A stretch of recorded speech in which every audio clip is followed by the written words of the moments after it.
The Birthmark by Nathaniel Hawthorne was written in 1843. It is a story about a scientist who is trying to remove his wife's birthmark, her single imperfection. There are two major themes that come out of the story. The first, the balance between nature and science, and the second theme being the balance of beauty, nature, and perfection in our world. One major recurring theme in the story is the connection between science and nature. Almer has created many different scientific inventions in order to alter things in nature and other natural beings. For example, he is repulsed by his wife Georgina's birthmark, so he develops a potion to get rid of it. He is fully confident in his scientific knowledge and believes that the potion will work. Almer tests this potion by using it to remove dark splotches from the petals of a flower.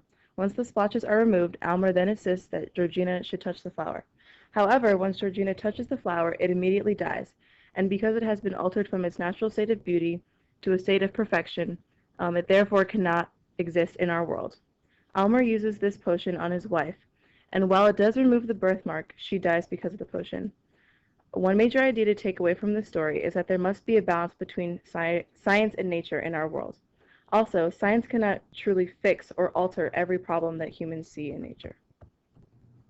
On page 8 of the text, Almer and his wife Georgiana have just entered his laboratory. Almer decides to show her the potion he has developed and then says, "I feel myself fully competent to render this dear cheek as faultless as its fellow. And then, most beloved, what will be my triumph when I shall have corrected what nature left imperfect in her fairest work?" In Hawthorne's text, The Birthmark, the themes of nature, beauty, and perfection are all intertwined. Nature is seen as being the embodiment of beauty, as it creates each form of life in its own unique state where it can then flourish. Perfection, however, cannot exist in nature, as perfection is seen as a quality only heavenly or spiritual figures can embody. In the text, Almer attempts to alter Georgiana from her natural state of beauty because he believes she can be even more beautiful if she were to remove the hideous birthmark on her cheek, as it is seen as her only flaw. However, once Almer removes the birthmark from Georgiana's face through the use of a potion, Georgiana dies because she has seemingly been brought to a state of perfection which cannot exist in this world. Perfection is a quality that cannot be associated with life due to life's imperfect nature.